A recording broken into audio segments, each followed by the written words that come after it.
Hi, this is Jabardast Vinod. మీరు ఎంతగా ఆదరించే వినోద్ని please like do share and subscribe for MR news channel. నిరంతర వార్తా శ్రవణ యూట్యూబ్ ఛానల్ మన ఎంఆర్ న్యూస్ ఛానల్. నేను తీయటం కాదు ఈ ఫోన్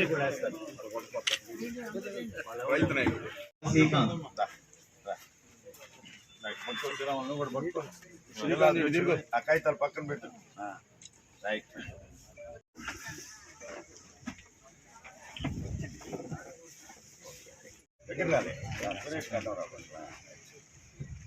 ఓకే.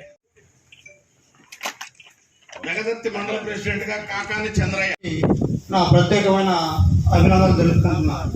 ఈరోజు ఈ సమావేశం ఇక్కడ మనందరం కావడానికి ముఖ్య కారణం కాంగ్రెస్ పార్టీ యొక్క బలోపేతానికి కృషి చేయడానికి ఈరోజు మండల కమిటీ సభ్యులకి వాళ్ళ యొక్క పదవుల్ని జిల్లా అధ్యక్షులు శ్రీ దేవకుమార్ రెడ్డి గారు ప్రారంభం చేస్తారు.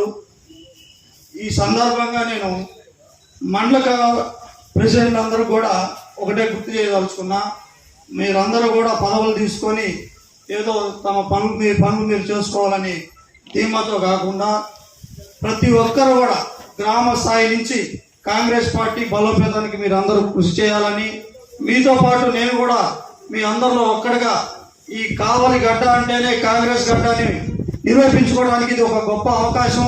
మీరందరూ మీ శక్తి లోపం లేకుండా కష్టపడతారని ఈ సందర్భంగా కోరుకుంటూ, అలాగే ఈ స్టేజి ముందు ఉన్న కార్యకర్తలు కానీ ఈ ప్రోగ్రాం చూస్తున్న కావలి నియోజకవర్గ ప్రజలందరూ కూడా కాంగ్రెస్ పార్టీ మన దేశానికి ఏం చేసిందని చెప్పి ఒకసారి మీరందరూ కూడా గుర్తు చేసుకోవాల్సిన అవసరం కూడా ఎంతైనా ఉందని నేను ఈ సందర్భంగా తెలియజేస్తా ఉన్నా. ఇప్పుడున్న జనరేషన్కి చాలా మందికి తెలియకపోవచ్చు కాంగ్రెస్ పార్టీ ఏం చేసిందని.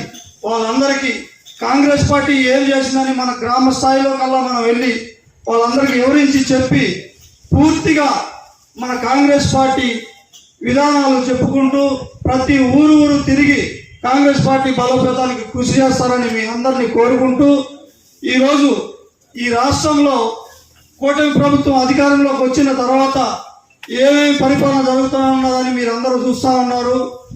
ఆనాడు ప్రజలకి అబద్ధపు హామీలు ఇచ్చి సూపర్ శిక్షని తీర్చలేని హామీలు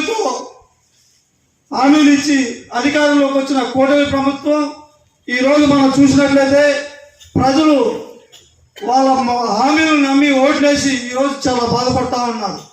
ఆ కూటమి ప్రభుత్వం చేసే తప్పులను కూడా మనం ప్రజల్లోకి తీసుకెళ్తూ ప్రజల తరఫున మన కాంగ్రెస్ పార్టీ ఎప్పుడు కొట్లాడుతూ ఉంటుందని మరొకసారి తెలియజేసుకుంటా ఉన్నా.